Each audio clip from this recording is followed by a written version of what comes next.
IELTS listening section 3 multiple choice questions, the most toughest part. I won't waste any time here. In this video we are going to discuss how you can easily solve multiple choice questions in listening section 3 that are long multiple choice of questions. So I will explain many things in this video, so make sure to watch this video till the end. Even I have two big announcements to make. Without wasting time, let's get started. Today I'm going to start with section 3 IELTS listening. These are 5 long multiple choice of questions and you have to pay attention. You have to listen to me each and every time very carefully, and even you will be given some time to guess these answers. So without wasting time, let's get started. So as you know, आपके सामने screen पे questions हैं. सबसे पहले let's read 21st question. तो one by one question मैं समझाऊंगी and उनको order wise में आपको कराऊंगी आपने कैसे करना है. You have to note and match each and everything that I'll explain in this video. So सबसे पहले question 21 is, what does Trevor find interesting about the purpose of children's literature? तो जब भी हमारे पास सेक्शन 3 स्टार्ट होता है, इसको शुरू करने से पहले हमेशा ऑडियो कुछ आपको जनरल इंट्रोडक्शन देती है, तो आपने सीधा उसको ध्यान से सुनना है. आपका ऑडियो ट्रैक पे है, उसको आपने ध्यान से रखना है. इसके लिए आपको कीवर्ड्स मार्क करने पड़ेंगे. अब यहाँ पे बेसिकली कीवर्ड क्या है? Purpose of children's literature.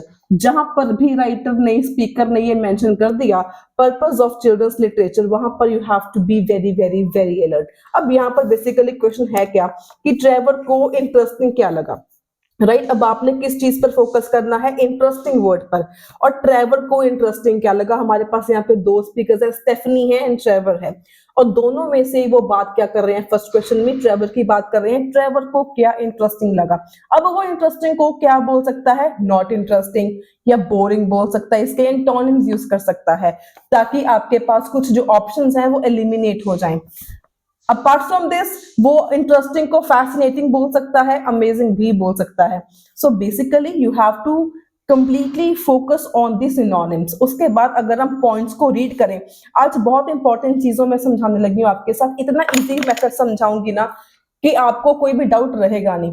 एक ना आपने कुछ ऑब्जर्वेशन करनी होती है. अगर आपके पास let's say multiple choice questions है ना, तो कुछ ना ऑब्जर्वेशंस करनी सीखो. एंड यही टेक्निक्स ना आपको लिस्ट ऑफ हेडिंग्स में काम भी आती हैं फॉर रीडिंग. चाहे आप एकेडमिक हो, चाहे आप जनरल ट्रेनिंग हो, ये वीडियो सभी के लिए इंपॉर्टेंट है.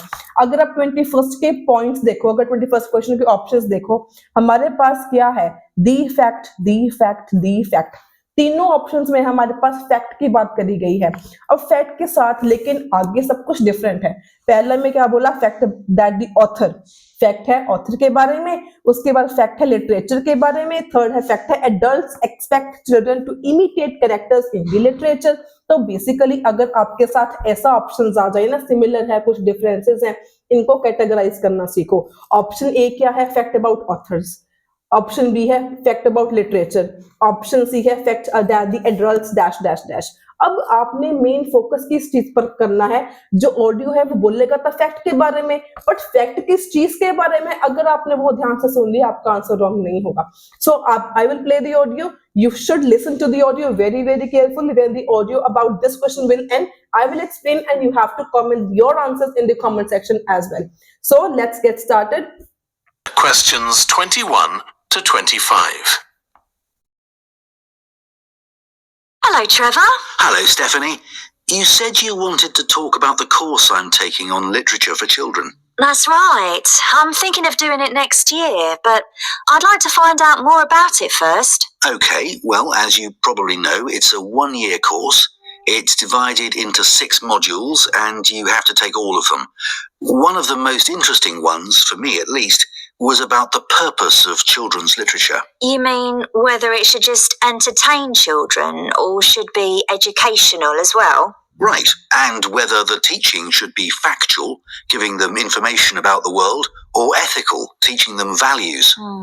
What's fascinating is that the writer isn't necessarily conscious of the message they're conveying. For instance, a story might show a child who has a problem as a result of not doing what an adult has told them to do, implying that children should always obey adults. Oh, I see what you mean. That module made me realize how important. Okay, तो आपने audio सुन ली है. आई hope आपको अपना answer मिल गया होगा. Let me explain now.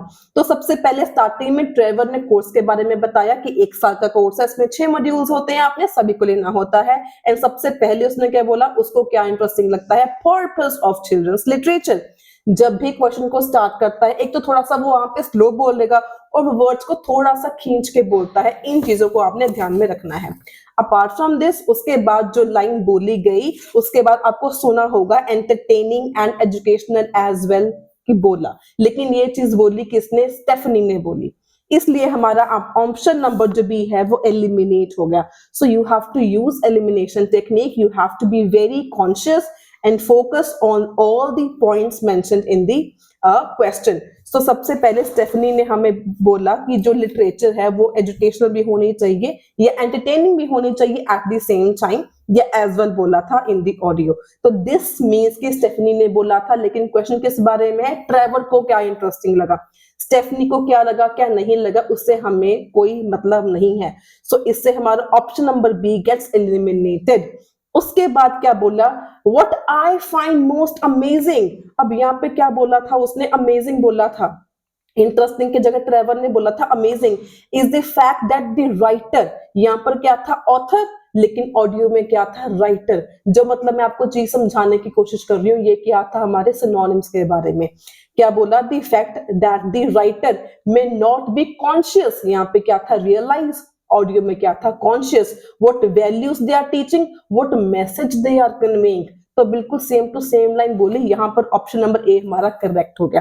तो जो last वाला ऑप्शन उसने बोला that he regarded it as the example, for instance को लेके उसने बोला, इसलिए ऑप्शन सी इसका आंसर नहीं आएगा, ऑप्शन इसका ए आंसर था. और क्वेश्चन को जब मैंने एक्सप्लेन किया था, मैंने बताया था ये तीनों की तीनों ऑप्शन फैक्ट्स के बारे में है. First fact about the author है, second fact about the literature है जो स्टेफनी ने बोला, थर्ड को फैक्ट तो उसने बताया ही नहीं, उसने थर्ड को एज एन इंस्टेंस बोला, उसको एज अ फैक्टर नहीं बोला.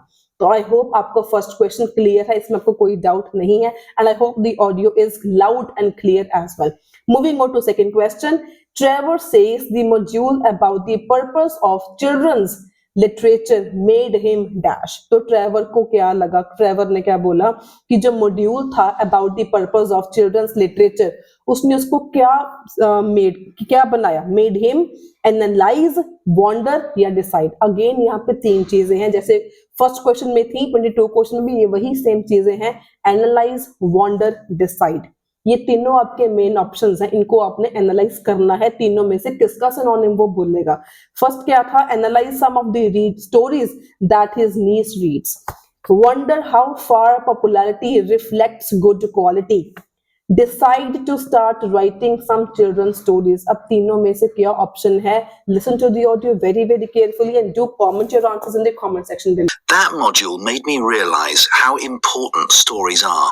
They can have a significant effect on children as they grow up. Actually, it inspired me to have a go at it myself, just for my own interest. I know I can't compete with the really popular stories, like the Harry Potter books. They're very good. And even young kids like my 7-year-old niece love reading them. So audio अब इसकी finish हो चुकी है. Again I hope आपको इसका answer मिल चुका होगा. अब इसने क्या बोला, सबसे पहले इसने क्या बोला कि जो पॉपुलर हैं, काफी ज्यादा स्टोरीज पॉपुलर हैं. सो ऑडियो में आपने क्या सुना, that module made me realize how important stories are. तो ये उसको मेन रियलाइज हुआ हाउ इंपॉर्टेंट स्टोरीज आर, लेकिन फिलहाल हमारा कोई ऑप्शन मैच नहीं किया. They can have a significant on children as they grow up. इसका चिल्ड्रन पर बहुत ज्यादा इंपॉर्टेंट असर हो सकता है as they grow up. उसके बाद उसने जोर डाके बोला था, actually it inspired me to have a go at it myself. Actually it inspired me to have a go at it myself. तो आपको क्या लगता है इसका ऑप्शन क्या होगा. आपके सामने A है, B है एंड C है. It inspired me, obviously inspire क्या करना, राइटिंग के बारे में इंस्पायर करना. आई होप आपको इसका आंसर मिल गया होगा. इसके बाद इसमें क्या मिला, I know I can't compete with the really popular stories like Harry Potter books. उसके बाद उसने एग्जांपल दे दिया कि मैं इतनी जो पॉपुलर बुक्स हैं लाइक हैरी पॉटर की, मैं उनके साथ कम्पीट नहीं कर सकता. जैसे कि बुक्स है हैरी पॉटर की जो उसका जो नीस है वो पढ़ता है. अगेन उसने जो फर्स्ट वाला है पॉइंट उसको उसने एनालाइज नहीं बोला. जस्ट उसने ये चीज बताई कि उसका नीस भी उनको रीड करता है, वो ऐसे स्टोरीज के साथ compete ही नहीं कर सकता। तो option number B and A obviously these get eliminated and आपका आंसर क्या आ जाएगा? Option number C, decide to start writing some children story. ठीक है, inspired to have a go at it myself. तो next question is 23rd question. तो 23rd question is Stephanie is interested in the pictures module because, अब यहाँ पे बात आ गई है स्टेफनी की। जो स्टेफनी है वो इंटरेस्टेड किस में है? पिक्चर मॉड्यूल में है। उसके में क्यों इंटरेस्टेड है? आपके पास रीजंस गिवन है। She intends to become an illustrator, she can remember beautiful illustrations. अब आपके सामने यहाँ पे कुछ कीवर्ड्स हैं, उनको जरूर आपने नोट करना है। Become an illustrator, she remember beautiful illustrations from her childhood, she believes illustrations are more important than words. Illustrations है more important है than words. And now I will play the audio. Listen to the audio very, very carefully. I'm very interested in illustrations in stories. Is that covered in the course? Yes, there's a module on pictures and how they're sometimes central to the story. That's good. I remember some frightening ones I saw as a child, and I can still see them vividly in my mind years later. Pictures can be so powerful, just as powerful as words. I've always enjoyed drawing, so that's the field I want to go into when I finish the course. So again यहाँ पे उसने क्या बोला? सबसे पहले उसने Trevor से पूछा क्या इलस्ट्रेशन पिक्चर्स भी हैं इस कोर्स में? तो ट्रेवर ने बोला यस इसमें हैं। तो उसके बाद स्टेफनी ने क्या बोला था कि उसको अभी भी क्या याद है? फ्राइटनिंग स्टोरीज याद है फ्रॉम हर चाइल्डहुड। लेकिन यहाँ पे ऑप्शन नंबर बी में क्या था? Beautiful stories. तो यहाँ पे ऑब्वियसली ऑप्शन क्या हो गया? Again eliminate. So you have to basically focus on synonyms and the elimination technique. जो आपकी करेक्ट कैसे होगी, सिर्फ आपने फोकस रखना है जो भी ऑडियो चल रही है। तो ऑप्शन बी हो गया एलिमिनेट। उसके बाद उसने क्या बोला? जो इलस्ट्रेशंस हैं they are as powerful as words. उसने ये नहीं बोला कि वो ज्यादा इंपॉर्टेंट है वर्ड से, उसने ये बोला एज पावरफुल एज वर्ड्स। तो इससे ऑप्शन नंबर सी भी एलिमिनेट हो गया। So the obvious answer is A. And A को उसने रिफ्रेश कैसे किया था? That's the field I want to go, that's the field I want to go with, ये उसने बोला था। सो इसका आंसर क्या हो गया? Option number A. तो अभी तक अगर आपको वीडियो समझ में आ रही है तो इसके पहले मैंने एक मैप की वीडियो भी बनाई थी एंड शॉर्ट वाले मल्टीपल चॉइस क्वेश्चन तो सेक्शन 2 में भी आते हैं, वेरी वेरी इंपॉर्टेंट है। अगर आपने वो वीडियोस नहीं देखी तो जरूर देखना। Apart from this I have also had a video on 10 important and common mistakes that you all the students make in IELTS listening, जिसकी वजह से आपके 7 बैंड्स भी नहीं आ सकते। तो 7 बैंड स्कोर करना इतना इजी है ना। So I have complete playlist on general training and academic listening. Listening की same for GT and academic. तो मेरे पास 4-5 वीडियोस की है एक प्लेलिस्ट, तो वो प्लेलिस्ट जरूर देखना अगर आपने भी एग्जाम देना है तो। Moving on to next question, Trevor and Stephanie agree that comics. So अब यहाँ पे क्या आ गया? ट्रेवर एंड स्टेफनी दोनों कॉमिक्स के बारे में किस चीज पर अग्री करते हैं? तो ट्रेवर एंड स्टेफनी दोनों अग्री करते हैं किसी एक पॉइंट के ऊपर रिगार्डिंग दी कॉमिक्स। वो पॉइंट कौन सा है? That they are inferior to books. Inferior यहाँ पे आपने मार्क करना है। इंफीरियर टू बुक्स मतलब यहाँ पे कंपेयर किया हुआ है। Have the potential for being useful, useful है कि नहीं है। Discourage children from using their imagination. अब मैंने आपको पॉइंट समझा दिया, मैंने क्वेश्चन समझा दिए, ऑडियो प्ले होगी, इसका आंसर कमेंट सेक्शन में मुझे आपने बताना है इसका आंसर क्या होगा। Let's listen to the audio. Be really helpful. I'm sure it will. We also studied comics in that module, but I'm not convinced of their value, not compared with books. One of the great things about words is that you use your imagination, but with a comic, you don't have to. But children are so used to visual input on TV, video games, and so on. There are plenty of kids who wouldn't even try to read a book, so I think comics can serve a really useful purpose. You mean it's better to read a comic than not to read at all? Yes, I suppose you're right. I just think it's sad when children don't read books. What about books for girls and books for boys? Does the course go? So I hope audio आपने सुनी है, आपने answer mark कर लिया होगा। So do comment your sections in the comment section below. So 25th question, last question is with regard to books aimed at only boys और only girls, Trevor was surprised. अब आपका main यहाँ पे keyword क्या है? जो books aimed होती हैं ओनली फॉर बॉयज या ओनली फॉर गर्ल्स जो कैटेगराइज होती हैं, तो ट्रेवर इस चीज के बारे में क्या उसको सरप्राइजिंग चीज लगी? हाँ, अब इसके बारे में अच्छे से, जैसे हमने फर्स्ट सेकंड क्वेश्चन किया था ऑप्शंस, वैसे ही इसके बारे में आपको ऑप्शंस गिवन है।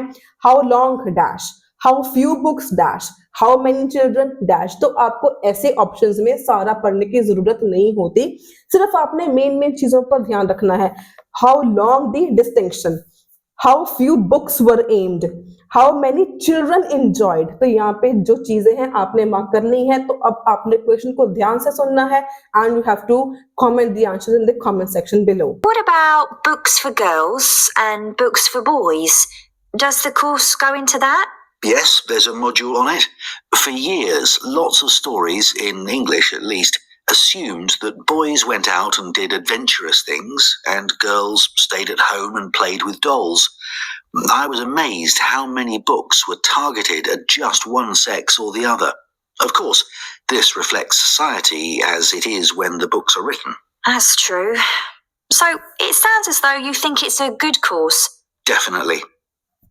सो यहाँ पे उसने क्या बोला, स्टार्टिंग में उसने बोला कि जो बुक्स हैं कुछ they are aimed at boys and they are aimed for girls. उसके बाद ट्रेवर ने एक एग्जांपल दिया फ्रॉम पास्ट का, जो बॉयज हैं they like to do some adventurous activities whereas girls they like to play with dolls at their home. उसके बाद Trevor was amazed, I was amazed. Question में क्या था? सरप्राइज्ड। ऑडियो में क्या था? Trevor was amazed how many books. Location में क्या है? How many books. लेकिन क्वेश्चन में क्या था आपके पास? How few books are aimed at. यहाँ पे क्या था? Both girls, boys and girls. Location में, ऑडियो में क्या था आपके पास? Aimed at the single sex. तो यहाँ पे स्टार्टिंग में ही उसने आंसर को क्लियर कर दिया, आपका था आंसर नंबर बी। और उसके बाद how many children enjoy reading books की उसने बात नहीं करी, सोसाइटी की बात करी थी। सोसाइटी के बारे में यहाँ पे कोई पॉइंट ही नहीं है, तो सिंपल ऑप्शन नंबर बी इसका आंसर था। तो आई होप आपको मल्टीपल चॉइस क्वेश्चंस कुछ हद तक क्लियर हो गए होंगे। So let me make an announcement.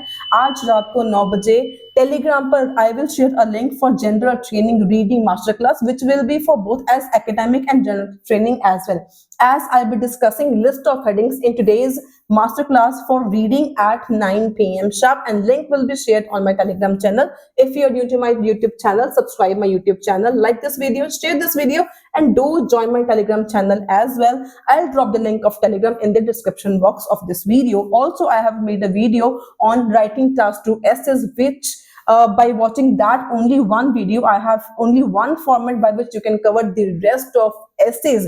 So must watch that video as well अगर आपने वो वीडियो नहीं देखी तो. So that's all for the day. Until then, stay happy, stay healthy, and all the very, very best for your IELTS exam.